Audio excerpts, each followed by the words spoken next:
es una pregunta?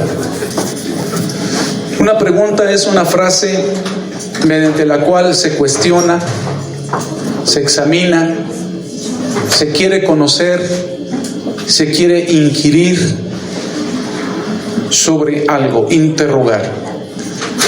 Hoy quiero compartirles, hermanos, este mensaje. 4 preguntas importantes acerca de la salvación. Amén. ¿Lo puede repetir, hermano? 4 preguntas importantes acerca de la salvación. Bueno, entonces ya sabemos que es una pregunta, es una interrogación. Hasta cuando se escribe a mano o a máquina, ¿verdad? Comienza con un signo de interrogación y termina con un signo de interrogación. Bueno, pero ahora, ¿qué es salvación? ¿Qué es salvar? ¿Qué significa salvar? Salvar significa librar de peligro. ¿Ok? Y cuando hablamos de la salvación en Cristo, significa que Cristo nos libra del peligro de ir a la condenación y al infierno. De entre todos los temas doctrinales que puedan existir en la Biblia, quizás este sea el más importante, la doctrina de la salvación. Y es por eso también importante, hermanos, notar cómo se expresaron algunas preguntas alrededor precisamente de esta palabra y de este tema. Primeramente, les invito a que abran sus Biblias en Hechos capítulo 16, versos 30 y 31. Ahí encontramos también un texto de oro muy bonito, muy importante, que hasta de memoria lo podemos recitar. Puestos de pie, por favor. Hechos capítulo 16, los versos 30 y 31 dicen de la siguiente manera: y sacándolos fuera, les dice: señores, ¿qué es menester o qué es necesario que yo haga para ser salvo? Todos fuerte. Y ellos dijeron: cree en el Señor Jesucristo y serás salvo tú y tu casa. Amén.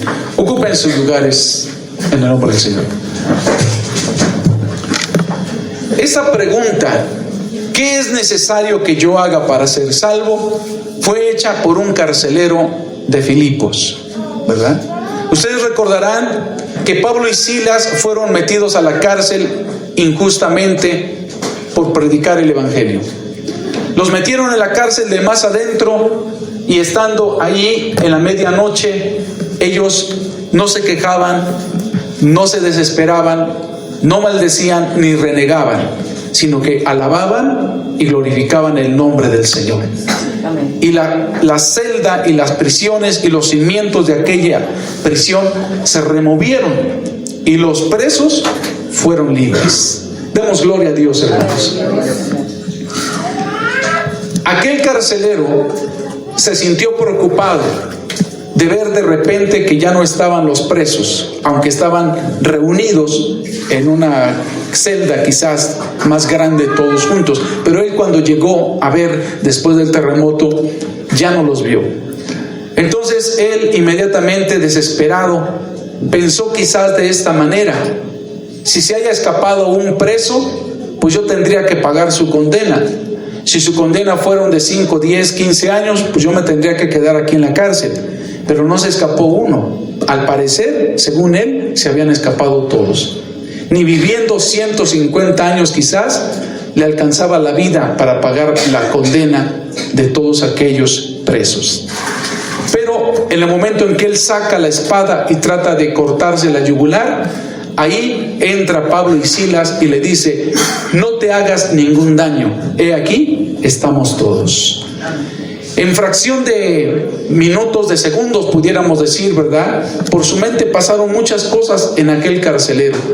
Y entonces, al ver que Dios los había librado milagrosamente por medio de un terremoto, los había libertado, él cayó de rodillas, pensando dentro de su mente que aquellos apóstoles, aquellos varones, Pablo y Silas, no estaban ahí por ser criminales, sino que verdaderamente eran hijos del Dios Altísimo, siervos del Dios Todopoderoso.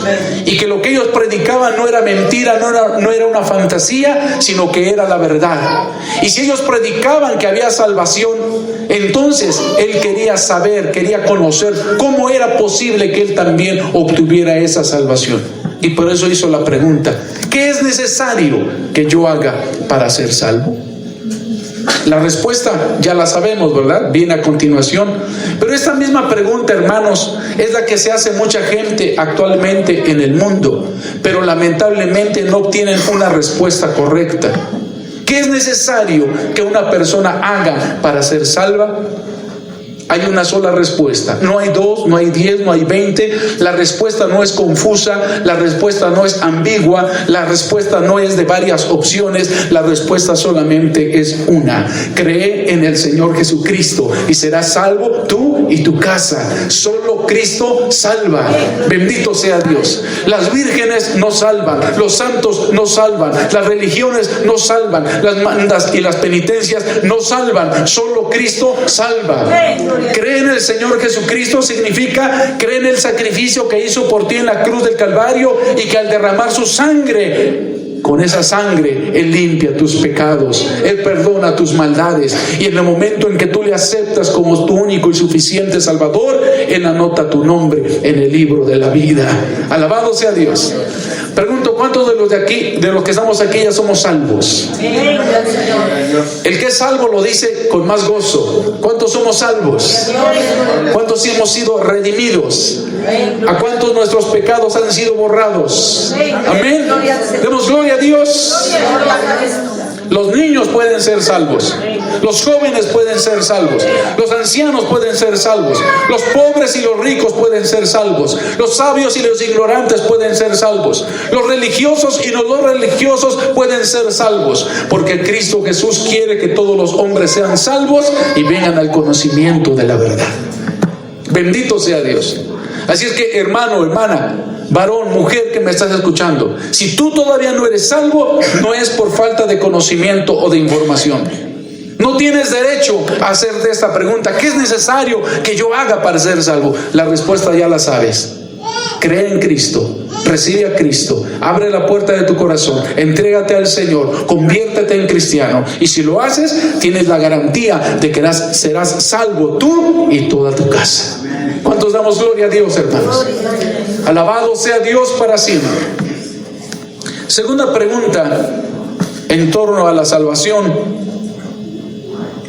Vamos a ver, hermanos, lo que dice la Escritura en San Lucas capítulo 12 versos 23 y 24. De la misma manera nos ponemos de pie, por favor. San Lucas capítulo 13 versos 23 y 24. ¿Ya lo tienen a su consideración? Y díjole uno: Señor, ¿son pocos los que se salvan? Y él les dijo: porfiar a entrar por la puerta angosta, porque os digo que muchos procurarán entrar y no podrán. Ocupen sus lugares. A ver, haciendo un poquito de resumen de lo que vamos aprendiendo, hermanos, ¿qué es una pregunta? Lo dije desde el principio. Es una frase que interroga, ¿no? Que cuestiona. ¿Y qué es la salvación? Librar de peligro. ¿Y quién nos salva? Cristo. ¿Qué hay que hacer para ser salvos? Creer en Cristo. Ahora aquí encontramos una segunda pregunta: ¿son pocos los que se salvan? ¿Son pocos o son muchos? Y si son pocos, ¿cuántos son? Y los que no se salvan, entonces se pierden. Es falso, hermanos, lo que dicen aquellos testigos de Jehová, que solamente se salvarán en el cielo 144,000 personas. Eso no es cierto. Dijo el Señor en San Juan capítulo 14: voy pues a preparar lugar para vosotros. En la casa de mi Padre muchas moradas hay. Si no fuera así, os lo hubiera dicho. Si me fuere y os preparare el lugar, vendré otra vez y os tomaré a mí mismo para que donde yo estoy, vosotros también estéis. Bendito sea Dios. No se pueden salvar solamente 144,000 en el cielo, porque esta tierra, hermanos, va a ser destruida, consumida por fuego. ¿Dónde van a estar todos los demás que no suman los 144,000? Por eso surge esta pregunta: ¿son pocos los que se salvan? ¿Serán pocos o serán muchos? Vamos a dar respuesta a esta pregunta a través de la Biblia. Dice la Biblia que muchos son los llamados y pocos los escogidos. Entonces ahí tiene usted una primera respuesta. ¿Son pocos los que se salvan?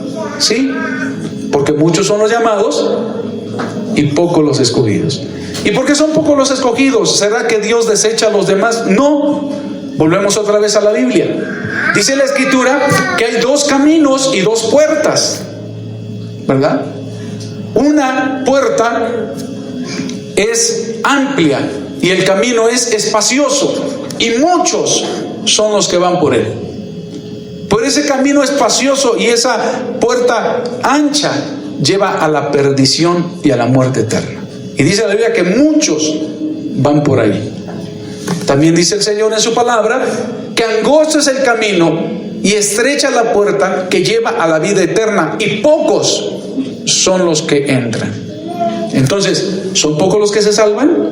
Conforme a esta escritura, sí, son pocos los que se salvan. ¿Por qué? Porque todos, la gran mayoría, quiere ir por el camino ancho, quiere vivir una doble vida, quieren vivir en el pecado, en la maldad, en los vicios, en la depravación, en la inmoralidad. Quieren una religión ajustada a su manera de ser, que no les exija nada ni los comprometa con nada. No quieren tener un compromiso con Dios. Así hay muchas religiones, así hay muchos que dicen ser cristianos, así hay muchas personas que van por ese camino espacioso, pero los lleva a la perdición y a la muerte eterna. Hay un solo camino, hermanos, que nos lleva al cielo.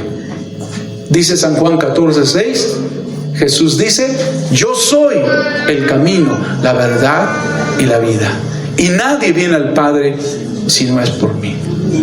Ese camino de Cristo Jesús es angosto y la puerta es estrecha. Para poder entrar, para poder caminar y transitar por ese camino, hay que renunciar a muchas cosas que nos estorban.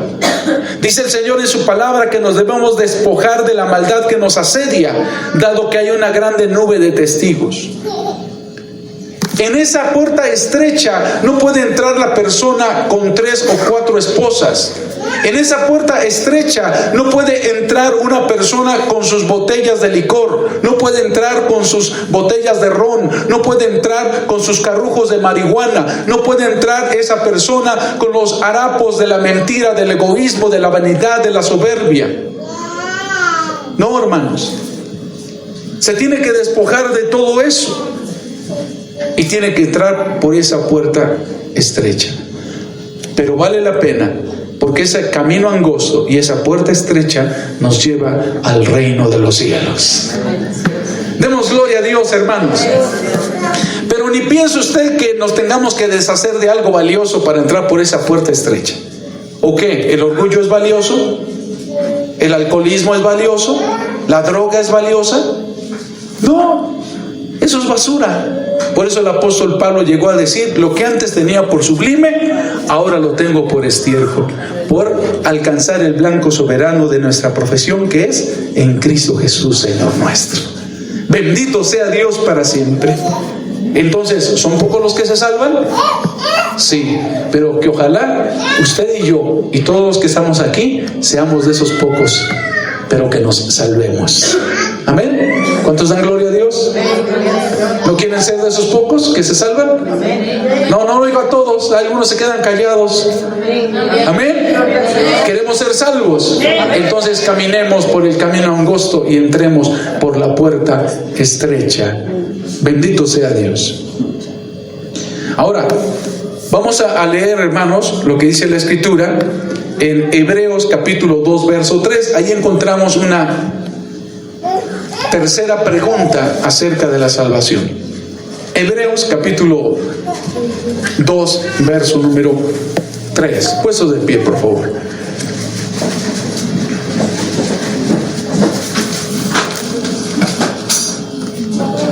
¿Ya lo tienen a la vista, hermanos? Unidos. Tiene signo de interrogación, ¿verdad? Dice, ¿cómo escaparemos nosotros si tuviéramos en poco una salud tan grande? Y la otra versión también traduce mejor la palabra salud, significa salvación. Lo volvemos a leer entonces así. ¿Cómo escaparemos nosotros si tuviéramos en poco una salvación tan grande? La cual, habiendo comenzado a ser publicada por el Señor, ha sido confirmada hasta nosotros por los que oyeron, testificando juntamente con ellos Dios, con señales y milagros y diversas maravillas y repartimiento del Espíritu Santo según su voluntad. Amén. Ocupen sus lugares, hermanos. Discúlpeme, hermano o hermana, nadie se ofenda, pero este texto lo tengo que predicar como exhortación, con firmeza, confrontando la realidad de la vida espiritual de muchos. ¿Cómo piensas que podrás escapar de la condenación, de la tribulación y de la ira de Dios si tienes en poco una salvación tan grande? Y dice aquí la Escritura que esa salvación se ha manifestado, se ha comunicado, se ha publicado, se ha difundido, testificando juntamente con ellos Dios, con señales y milagros y diversas maravillas y repartimientos del Espíritu según su voluntad. En otras palabras, se te ha predicado el Evangelio de una y de otra manera. Se te ha predicado el Evangelio amablemente y quizás a veces duramente. Tú has nacido, tienes el privilegio de haber nacido en una familia evangélica y cristiana. Has sido testigo de los milagros que Dios ha hecho en la vida de otros, pero mayor responsabilidad tienes porque has sido testigo de los milagros de Dios en tu propia vida. Se te ha hablado de la palabra de Dios y acerca de la salvación a través de folletos, a través de películas, a través de testimonios, a través de predicaciones, a través de personas que han muerto y han vuelto a la vida. Se te ha predicado el Evangelio a través de la televisión, a través del internet. Se te ha predicado el Evangelio a través de tu madre, a través de tus hijos, a través de tus hermanos. Por ejemplo, en este caso, yo llevo ya muchos años predicándoles a muchos de ustedes el Evangelio, que solo Cristo salva, que para poder entrar al reino de los cielos es necesario arrepentirse y recibir a Cristo como nuestro Salvador. No te molestes conmigo ni te ofendas, pero tú has tenido en poco una salvación tan grande. Tú has menospreciado y has cerrado tus oídos y has endurecido tu corazón. Y cada vez que hemos predicado el Evangelio, sistemáticamente tú lo has postergado para mañana, el hecho de aceptar a Cristo. ¿Cómo escaparás de la ira de Dios? ¿Cómo escaparás del infierno si tienes en poco y menosprecias una salvación tan grande? Porque no es una salvación pequeña, hermano, hermana. No es algo que haya costado 5 pesos, 1,000 pesos, 10,000 pesos y eso ya es valioso, ¿verdad? Quizá $1,000,000. No, hermano. Esa salvación no costó ni oro ni plata, sino la sangre preciosa que derramó Cristo en la cruz del Calvario. ¿Cómo podremos escapar de la ira venidera si tuviéramos en poco una salvación tan grande? La pregunta es esa, hermano. En torno a la salvación, ¿cómo escaparemos si tuviéramos en poco una salvación tan grande? ¿Cuál es la respuesta, hermano, a esa pregunta? Pues sencillamente no escaparemos. No escaparemos si seguimos menospreciando la palabra de Dios, si seguimos rechazando a Cristo como nuestro Salvador, si lo seguimos dejando afuera de nuestra vida. No vamos a escapar. Nadie nos va a defender, nadie nos va a justificar. No vamos a poder argumentar ningún pretexto. No vamos a poder decir, es que a mí me tocó vivir tiempos difíciles, es que a mí me dieron mal ejemplo, es que yo me escandalicé por esto, es que el pastor esto, es que la iglesia aquello, es que esto y aquello y más. Nada, hermano, no podrás escapar, porque la salvación es personal y cada uno daremos respuesta de nuestra vida espiritual delante de Dios. ¿Sabes qué es lo que pasará? En el día del juicio, si no somos salvos, tendremos que agachar la cabeza y decir, verdaderamente soy culpable de mi eterna condenación. Pero ¿sabes qué? Hoy podemos escapar de la perdición, de la condenación y de la muerte eterna, aún hasta del infierno, de la tribulación y de la ira venidera. Si en esta hora tú aceptas a Cristo como tu Salvador y te entregas en alma, cuerpo y espíritu, Él dice en su palabra que al que a mí viene, yo no le echo fuera. Serás salvo, Dios perdonará tus pecados y quedarás justificado por la fe en Cristo Jesús. Bendito sea Dios para siempre. Bueno, ¿cuántas preguntas van, hermano? A ver, dedito, ¿cuántas preguntas van? 3. ¿Qué es necesario que yo haga para ser salvo? Es la primera pregunta. La segunda, ¿son pocos los que se salvan? La tercera, ¿cómo escaparemos si tuviéramos en poco una salvación tan grande? Y por último, cuarta pregunta, acerca de la salvación importante en la Biblia. Póngase de pie, por favor. San Marcos, capítulo 10, versos 25 al 27. Gloria a Dios. San Marcos capítulo 10, versos 25 al 27. ¿Unidos? Más fácil es pasar un camello por el ojo de una aguja que entre un rico en el reino de Dios. Ellos se asombraron, se espantaron aún más, diciendo entre sí, ¿quién pues podrá ser salvo? Aquí está la cuarta pregunta, ¿verdad? ¿Quién pues podrá ser salvo? ¿Cuál es la respuesta? Entonces Jesús mirándoles dijo, para los hombres es imposible, mas para Dios no, porque todas las cosas son posibles para Dios. Esa última frase, porque todas las cosas son posibles para Dios. Una vez más, porque todas las cosas son posibles para Dios. Amén. Ocupen sus lugares unos momentos, hermanos. ¿Por qué dijo el Señor que es más fácil pasar un camello por el ojo de una aguja que un rico al reino de Dios? ¿Será acaso que ser rico es pecado, es malo? ¿La riqueza pierde, condena, echa a perder a la gente? No. La Biblia dice en otra parte de la Escritura, raíz de todos los males es el amor al dinero. No el dinero, sino el amor al dinero. Ahora, quiero también explicarles que aquí se está utilizando una hipérbole. ¿Qué es una hipérbole? Es una exageración, ¿verdad? Pasar un camello por el ojo de una aguja, primero así materialmente, sin interpretar este pasaje, pues es una exageración, ¿no? ¿Cómo vamos a poder meter un camello en el ojo de una aguja? Eso es algo imposible, ¿no? Bueno, está utilizando el Señor una hipérbole, ¿sí? Está utilizando una exageración para darle fuerza a lo que quería decir, ¿verdad? Es como cuando decimos, ay, me muero de sueño. ¿De veras? ¿Ya te estás muriendo? Ay, me muero de hambre. No es cierto. Tenemos algo de hambre, pero no tanta, ¿no? ¿Verdad? Ay, ya estoy de trabajo hasta el copete. ¿De veras? Escopetazo, ¿verdad? Ahí está el trabajo. No, eso es una hipérbole, es una exageración. Y es correcto que Dios hable así para que lo entendamos. Entendamos la magnitud, la fuerza de lo que nos quiere decir. Amén. Aparte de que hay una interpretación de los usos y costumbres bíblicas acerca del ojo de aguja, ¿verdad? A ver, se los voy a explicar. En el antiguo tiempo las ciudades tenían murallas y esas murallas tenían entradas. Había unas entradas principales que eran grandes, pero había que esas abrían solamente en ocasiones especiales.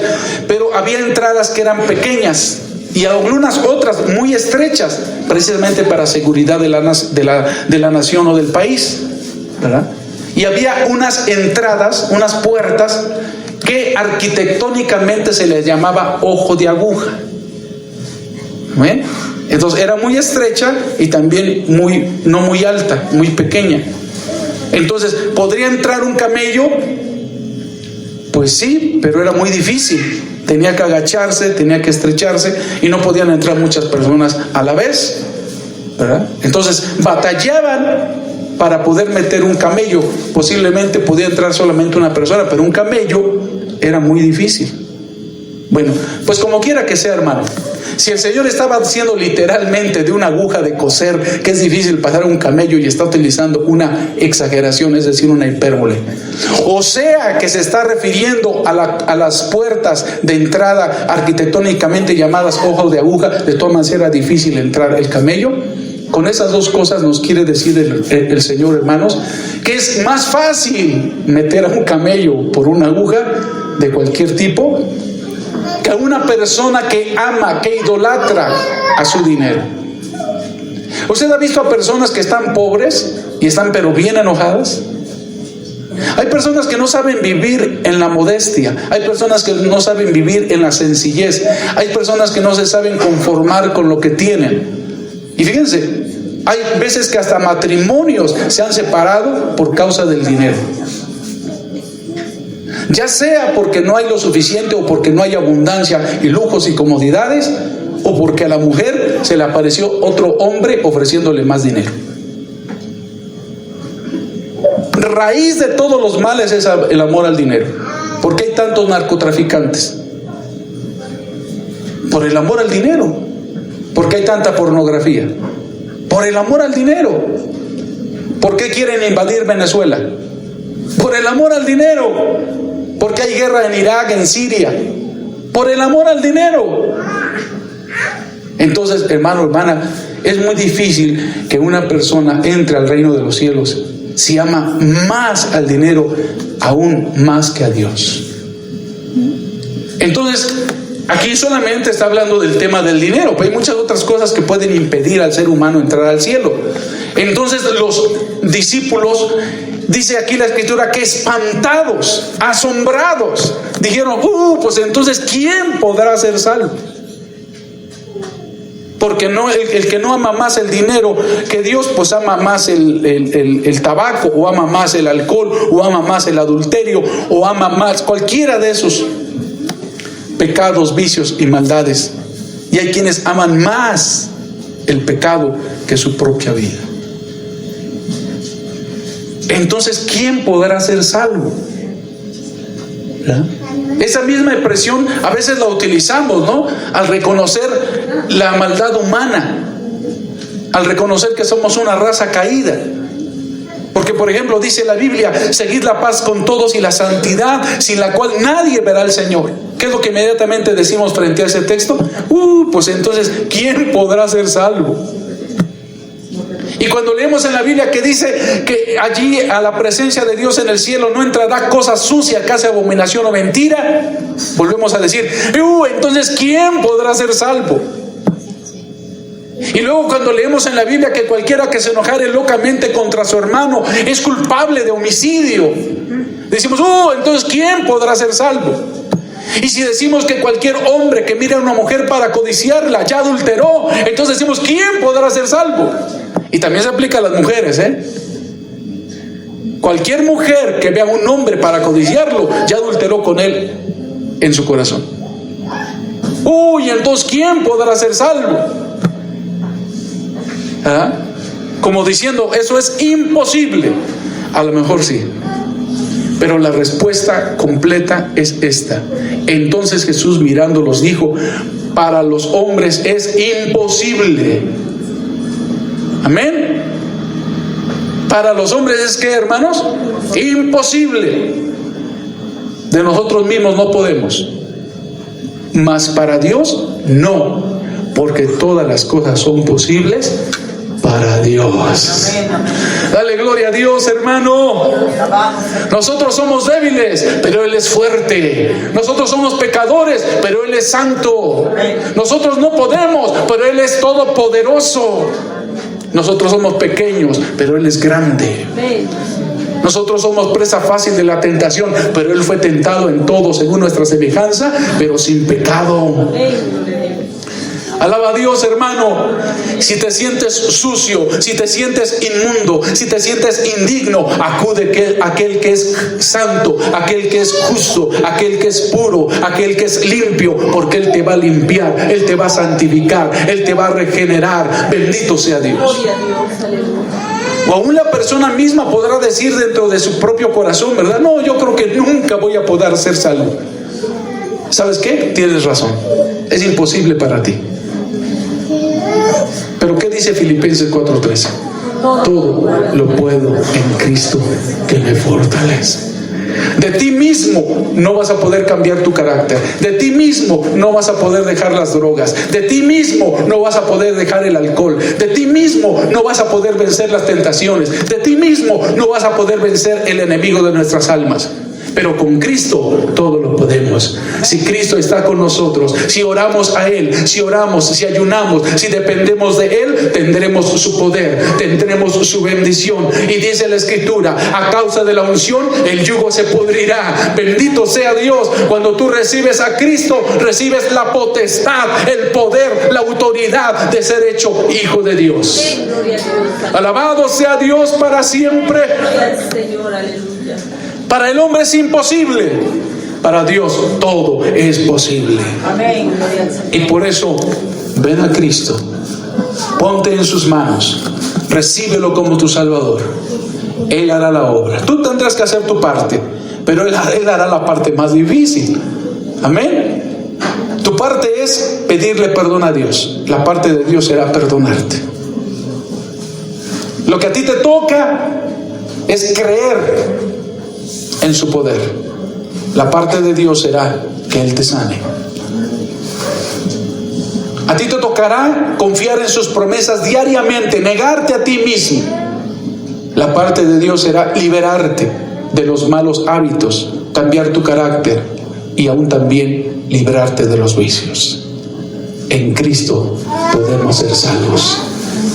Termino, hermanos, este mensaje diciéndoles lo que dice la Escritura en Romanos capítulo 8. Ahora pues, ninguna condenación hay para los que están en Cristo Jesús. Los que no viven conforme a la carne, mas conforme al Espíritu de Dios. Porque Cristo nos ha libertado del poder de la carne. ¿Cuántos decimos amén? Póngase de pie, hermano, hermana. Vamos a orar.